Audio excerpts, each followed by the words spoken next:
내게 부족함이 없으리로다. 우리 늘 들었던 말씀 중에 한 말씀입니다.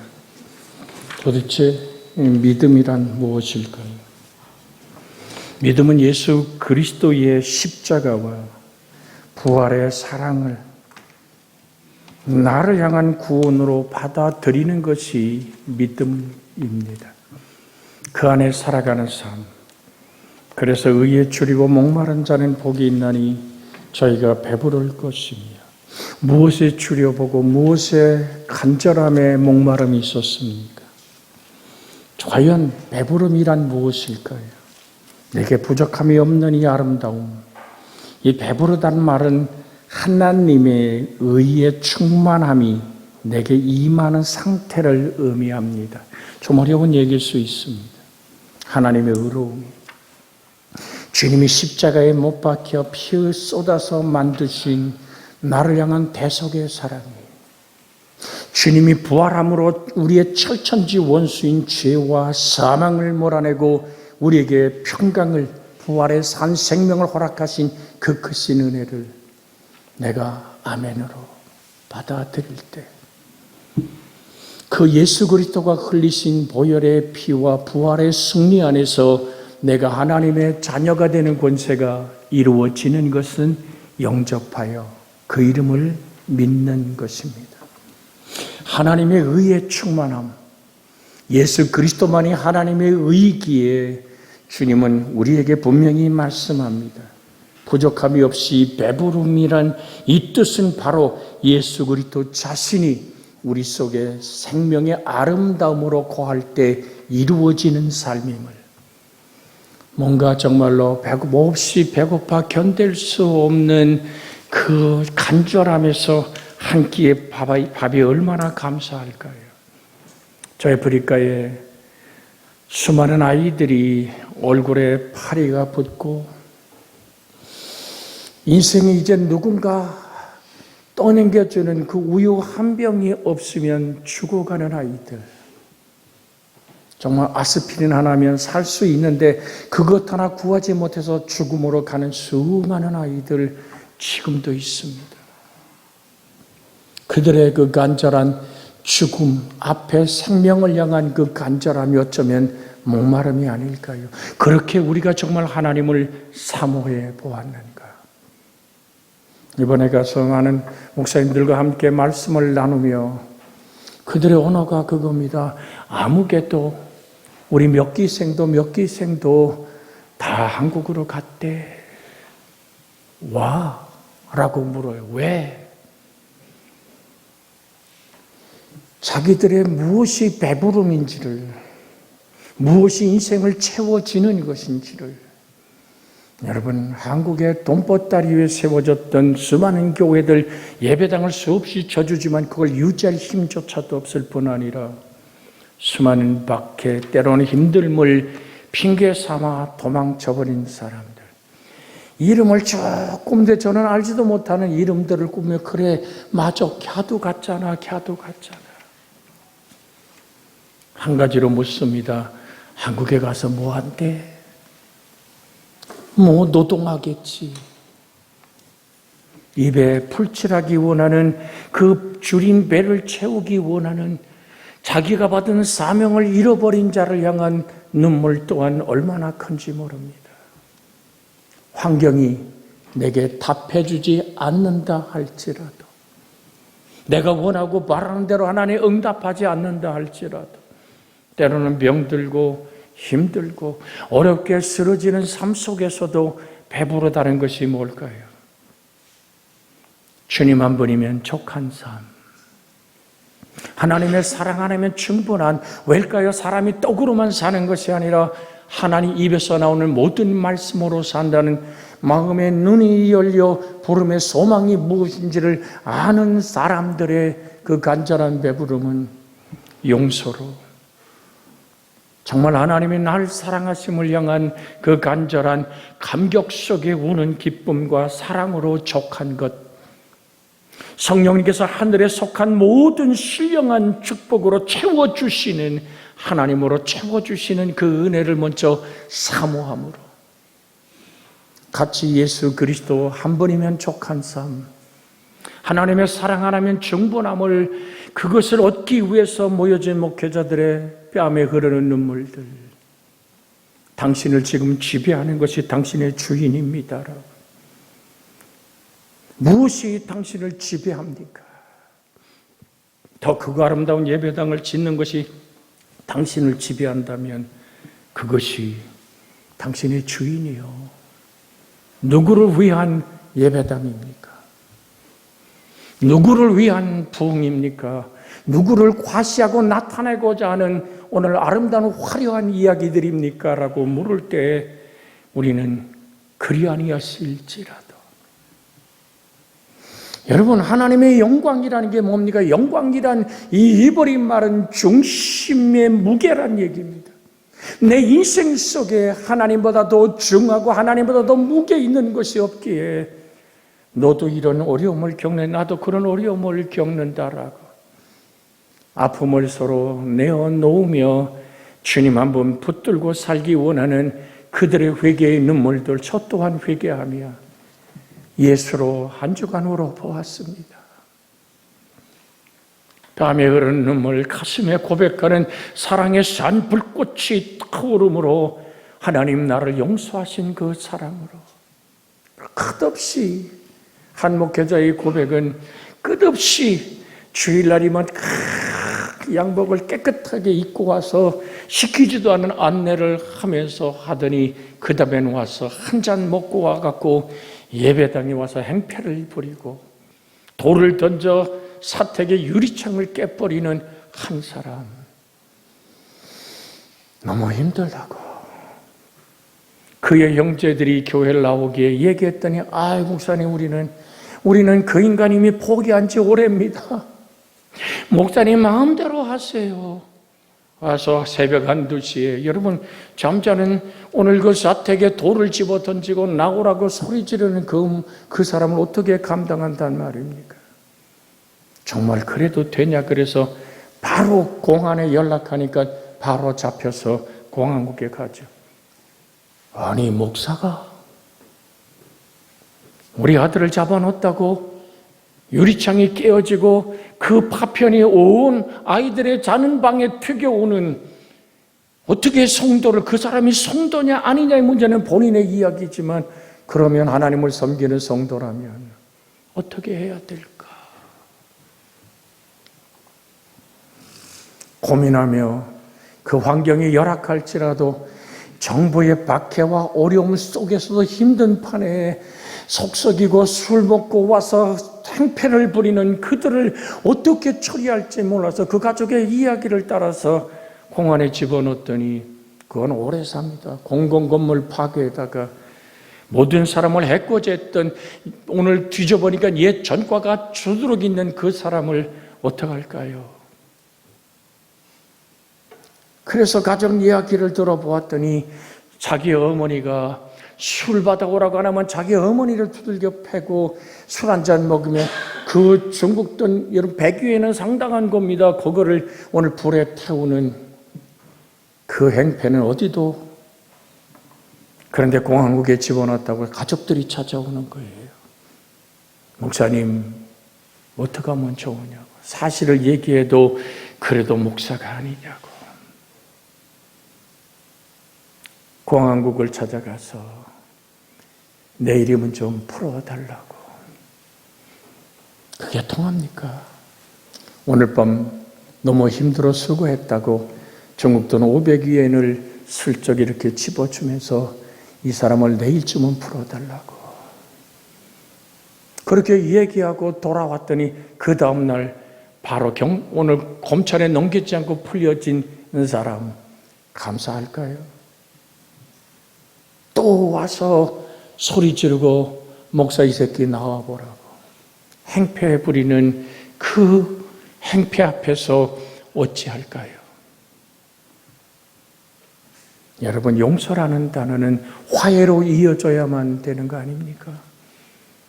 1만 달란트 빚진 자의 탕감의 이야기처럼 나를 대속하신 하나님의 은혜, 정정의가 뭘까요?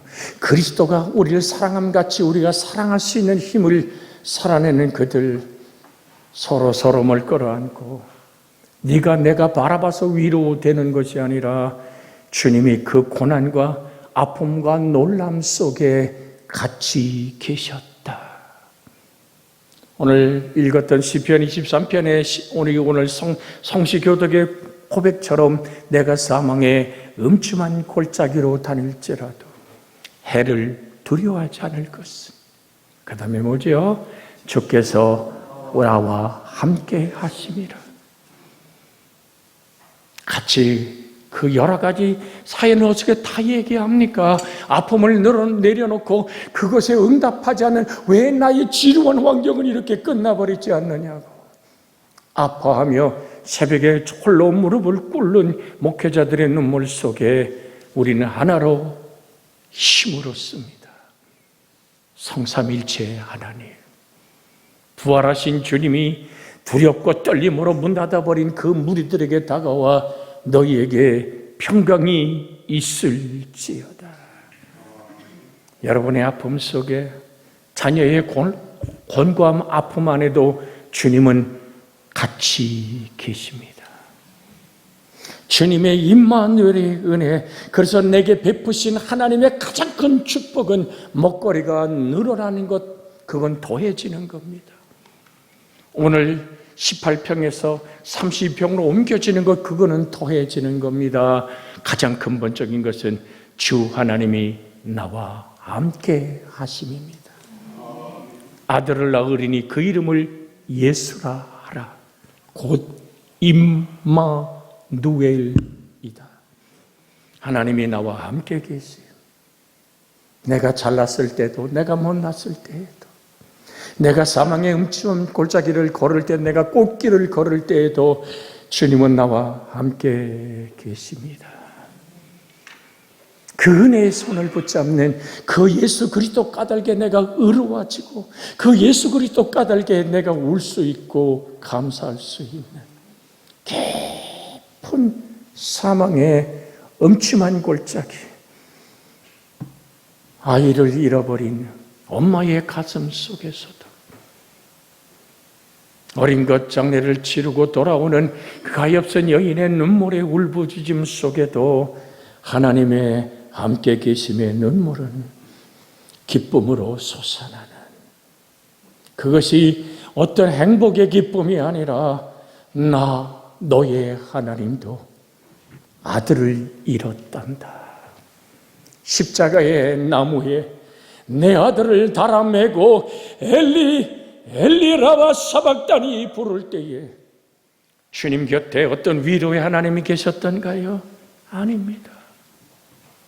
조금만 견뎌버린 어떤 위로도, 어떤 행복도, 어떤 그 무엇도 없이 홀로 외롭게 십자가에 달리던 예수 그리스도의 죽음의 고난의 눈물은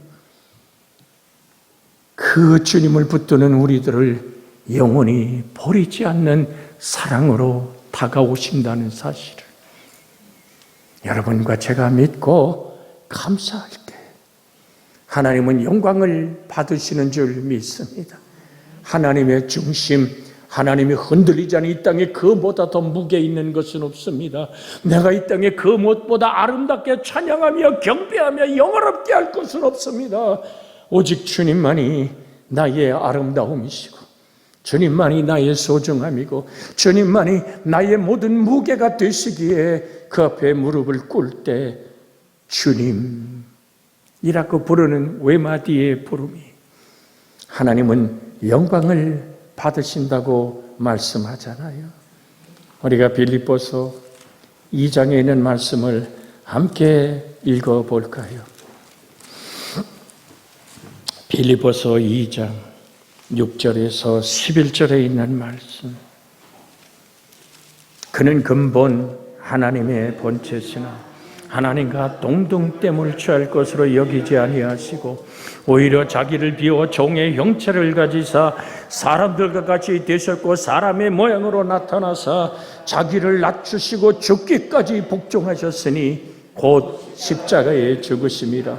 이름으로 하나님이 그를 지극히 높여 모든 이름 위에 뛰어난 이름을 주사 하늘에 있는 자들과 땅에 있는 자들과 땅 아래 있는 자들로 모든 무릎을 예수의 이름에 꿇게 하시고 모든 입으로 예수 그리스도를 주라 시인하여 하나님 아버지께 영광을 돌리게 하셨느니라. 사랑하는 여러분, 죄의 본질은 인간이 하나님을 대신하는 것입니다. 그러나 구원의 본질은 하나님이 인간을 대신하는 것입니다. 인간은 하나님의 특권을 찬탈하려고, 그러나 하나님은 인간의 형벌을 받으심으로 십자가에 달리셨던 것입니다.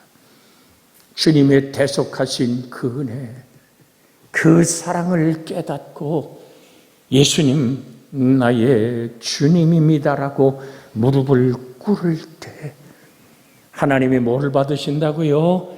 영광을 받으시는 거예요. 주님은 절대적인 광채와 아름다움을 가리키는 이 단어가 오늘 영광이란 말입니다.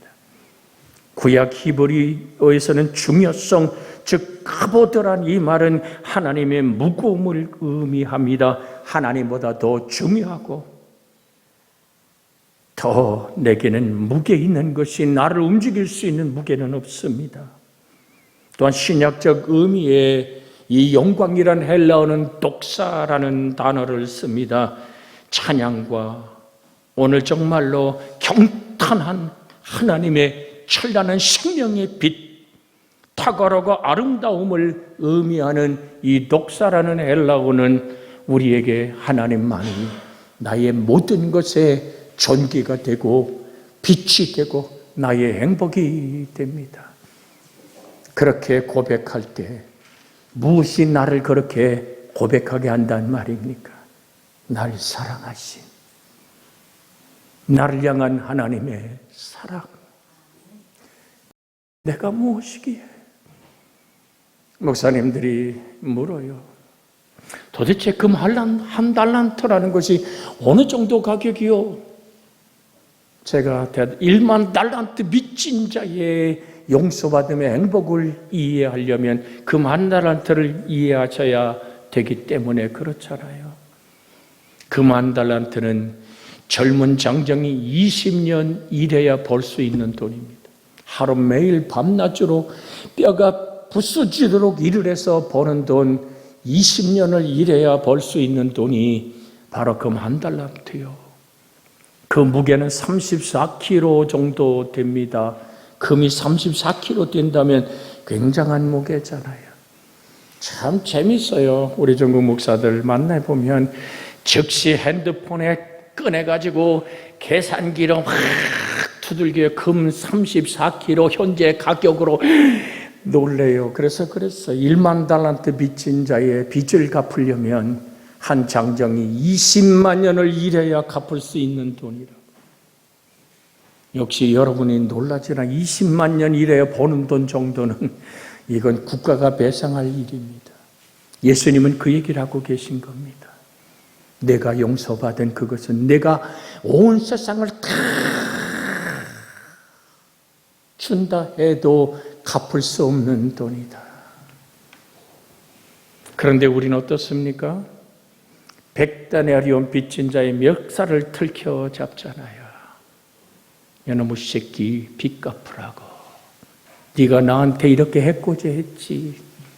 네가 나한테 이런 손해를 끼쳤지. 네가 나에게 이런 인생의 가슴앓이에 눈물을 내게 주었지. 여러분, 정령 용서의 사랑, 그것으로 배부르지 않으시렵니까?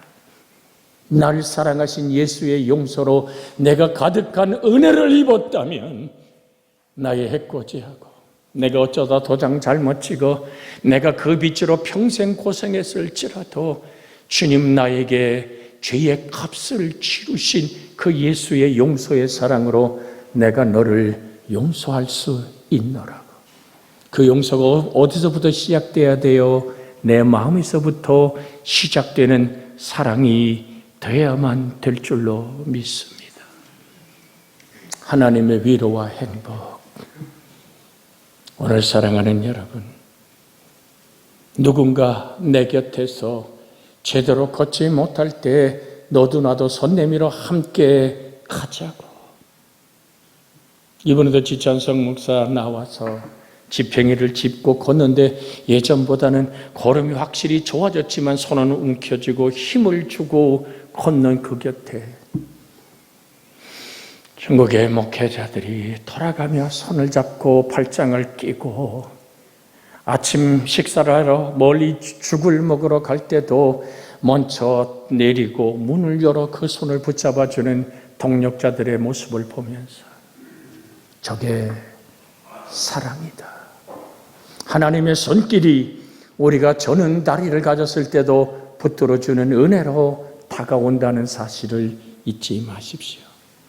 무엇으로 줄인 배를 채우려 합니까? 제가 언젠가 드렸습니다마는 원한이란 말은 독을 내가 마시고 상대방이 죽기를 기다리는 것이다 라는 말을 드렸어요. 오늘 사랑하는 여러분, 주의 보혈의 피, 주의 부활의 승리로 내가 하늘 아버지 앞에 생명의 부활로 일어나는 확실한 은혜를 입었다면 나눌 수 있고 베풀 수 있는 나의 배부름을 나눌 수 있기를 주의 이름으로 축복해 드립니다. 우리 한번 옆에 사람에게 힘든 얘기지만 나누기를 원합니다. 용서로 배부르기를 원합니다. 할렐루야. 네. 부부간에 쳐다볼 때 오늘 아침에 다투고 왔다면 용서하십시오. 내가 이 화상하고 평생 산다니라고 마음에 사단이 준 미움이 심겼다면 예수 이름으로 몰아내십시오. 어쩌다가 나를 혼자 두고 먼저 갔느냐고 원망하며 오늘 남편의 사진을 바라보며 나도 모르게 울컥한다면 주 예수를 바라보십시오. 나를 두고 떠난 사람들, 주님은 이렇게 얘기합니다. 나도 십자가에 못 박혀 그렇게 너를 위해서 외롭게 홀로 있었다. 어떤 위로도 없이 내 뒤에 서서 아버지가 조금만 기다리라고 힘이 되어 능력으로 붙들어 줌 없이 나의 하나님 어찌하여 나를 버리셨나이까.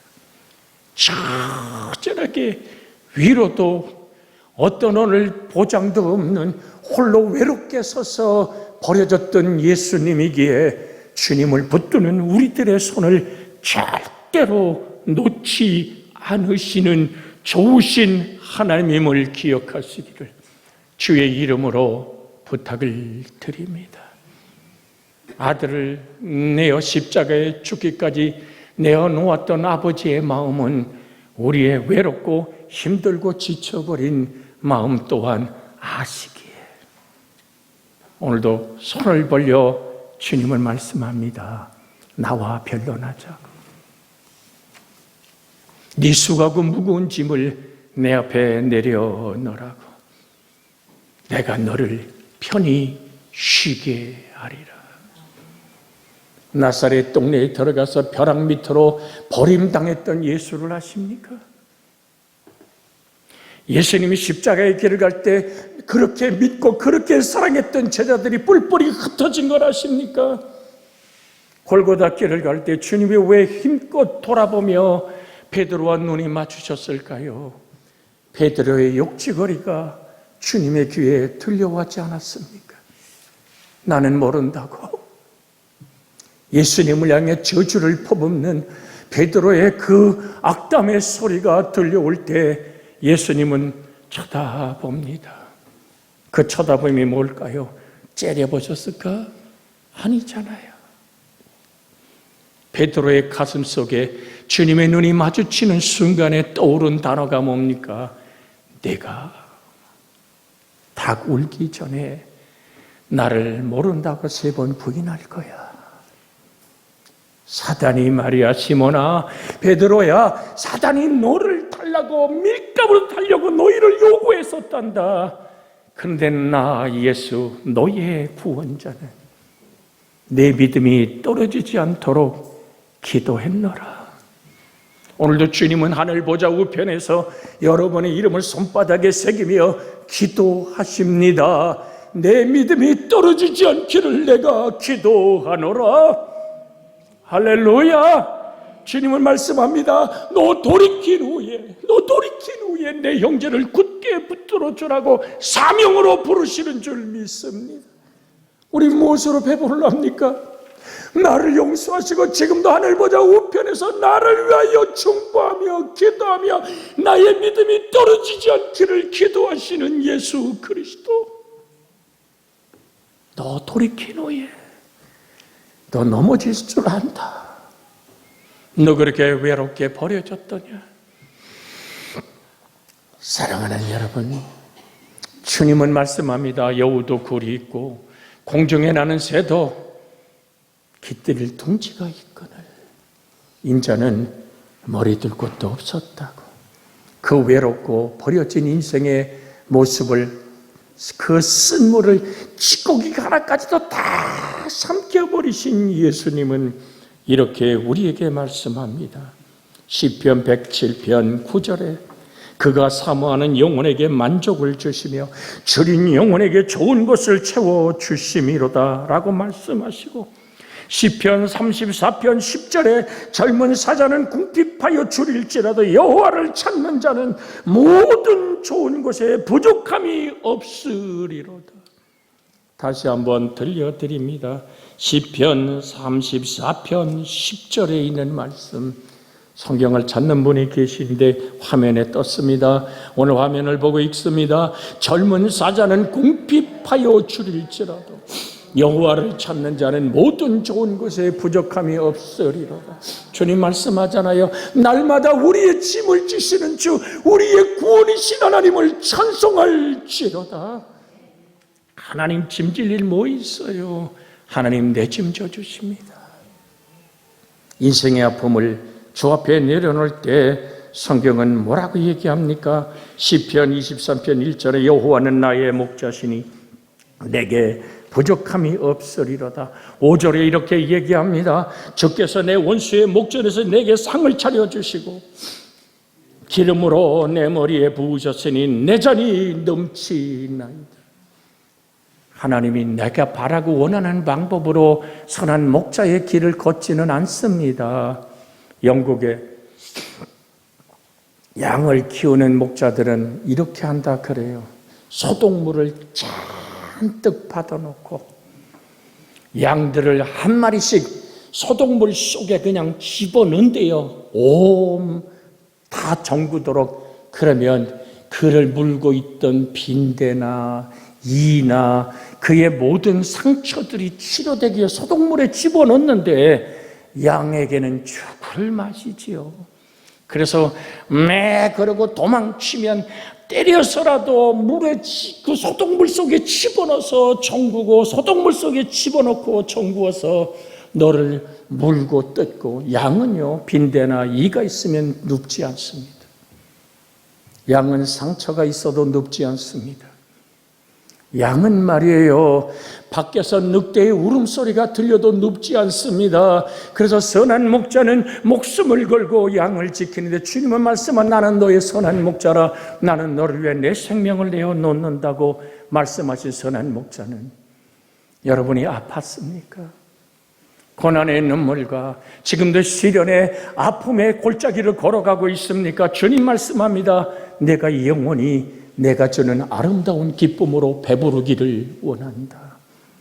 그래서 나는 너의 선한 목자로 너의 일생을 만들어 가기를 원하시는 좋으신 하나님, 여러분의 아픔과 고난 속에 계신 하나님을 바라보시기를 주의 이름으로 부탁을 드립니다. 고난의 풀무 속에 가장 두려운 것은 주님이 아니 계시는 겁니다. 환난의 불보다도, 시련의 아픔보다도 내 자녀가 걷는 외롭고 힘든 지친 길 속에 하나님이 동행하시고 함께 하신다면 안심할 일이요. 사드락과 메삭과 아벳느고 다니엘의 세 친구가 풀무 속에 던져졌을 때 하나님의 천사가 그의 손을 붙잡고, 어떤 신학자는 성육신하자는 예수님이 그 벌물 속에 그들을 붙들었다. 사랑하는 여러분, 느부갓네살이 세 친구를 불러냈을 때 그 천사도 함께 나왔던가요? 아닙니다. 세 친구만 나옵니다. 풀무 속에 넷이 있었는데 밖으로 불러냈을 때 머리털 하나, 옷깃 하나, 누름빛 없이 나올 수 있었는데 그 손잡았던 하늘의 영적인 광명한 존재는 나타나지 않았습니다. 기억하십시오. 내 눈엔 지금 보이지 않고 내 귀에는 들리지 않고 내 손이 붙잡히지 않아도 하나님은 말씀합니다. 내가 너와 함께 함이라. 두려워 말라. 오늘 이사야 41장 10절의 말씀을 한번 암송하고 기도하며 이 예배가 정돈되어지기를 원합니다. 이사야 41장 10절. 우리가 잘 아는 말씀입니다. 두려워하지 말라. 내가 너와 함께 함이니라. 놀라지 말라. 나는 네 하나님이 됨이니라. 내가 너를 굳세게 하리라. 참으로 너를 도와주리라. 참으로 나의 오른손으로 너를 붙들리라. 내가 지금 환경의 두려움이, 내가 놀랄 만한 아픔이 나의 인생을 우겨싸고 있는 거 맞습니다. 내가 우겨싸움을 당해서 쌓이지 않는 이유가 뭘까요? 나의 시련과 환난 속에 하나님이 말씀의 모습으로 나를 붙들고 말합니다. 내가 너와 함께 하잖아. 놀라지 말어. 내가 너와 함께 호흡하잖아. 나는 외롭게 십자가의 나무에 달려 나의 하나님, 나의 하나님 어찌 나를 버리시냐고 그렇게 외롭게 버려진 피 흘림의 고난 속에서도 너의 하나님이며 너의 유일한 신이다. 내가 너와 함께 하리라. 이 말씀 붙잡고 주님 약속의 말씀이 나를 붙들어 주세요로 기도하길 원합니다. 주여, 자비하신 하나님, 부족함이 없어 배부름은 바로 예수